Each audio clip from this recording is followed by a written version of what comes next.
शिवभक्त वीरमणी. श्रीरामांनी अश्वमेध यज्ञ करण्याचे ठरवले. यज्ञाच्या अश्वाबरोबर शत्रुघ्न, भरताचा पुत्र पुष्कल, हनुमान व इतर वीरांची योजना केली. नर्मदेच्या तटावर फिरत फिरत तो अश्व देवपूर नगरीत पोचला. तेथे वीरमणी राजा राज्य करीत होता. त्याचा मुलगा रुक्मांगद याने अश्वाला पकडले. आपला पिता वीरमणी यांच्यापेक्षा श्रेष्ठ कोण असू शकतो असे म्हणून याने अश्वाला राजधानीत आणले. राजा शिवभक्त होता. त्याने शिवांना हे सांगितले. शिव त्याला म्हणाले, मी श्रीरामांना दैवत मानतो. तुझ्या मुलाने हे अद्भुत काम केले आहे, तर आता अश्वाचे नीट रक्षण कर. तसेच क्षत्रिय धर्माला जागून शत्रुघ्नाशी लढायला तयार हो, मी तुझ्या पाठीशी आहे. इकडे नारदांकडून अश्वाचा तपास शत्रुघ्नास लागला. वीरमणी, रुक्मांगद, त्याचा भाऊ शुभांगद ही सर्व जण सेनेसह युद्धाला सज्ज झाले. घनघोर युद्ध झाले. पुष्कलाच्या एका बाणाने राजा मूर्छित पडला. हनुमानानेही बराच पराक्रम गाजवला.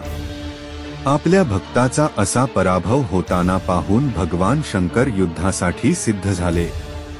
नंदी, वीरभद्र यांच्या साह्याने त्यांनी शत्रुघ्नाच्या सेनेची दाणादाण उडवली. हनुमानाचा पराक्रम पाहून शंकर संतुष्ट झाले. त्यांनी हनुमानाकडून दिव्य औषधी आणवून घेऊन मृत वीरांना जिवंत केले. पुन्हा युद्धाला सुरुवात झाली. शेवटी शत्रुघ्नांनी रामाचे स्मरण करताच समोर यज्ञासाठी तयार झालेल्या पुरुषाच्या वेशात रामचंद्र उभे राहिले. हे पाहताच भगवान शिवाने त्यांचे पाय धरले व म्हटले, माझ्या भक्ताच्या रक्षणासाठी हे युद्ध केले. पूर्वी मी त्याला वर दिला होता की देवपुरात तुझे राज्य येईल व श्रीरामांचा अश्व तिथे येईपर्यंत मी तुझे रक्षण करी. यावर श्रीराम म्हणाले, भक्तांचे पालन करणे हा देवांचा धर्मच आहे. माझ्या हृदयात शिव आहे व शिवाच्या हृदयात मी आहे. आपण दोघे एकरूप आहोत.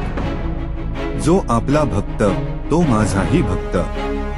रामचंद्राचे वचन ऐकून राजा वीरमणीने त्यांचे दर्शन घेतले.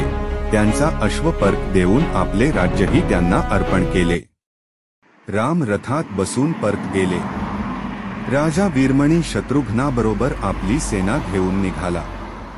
अशीच माहिती मिळवण्यासाठी चॅनलला सबस्क्राईब आणि शेअर करा.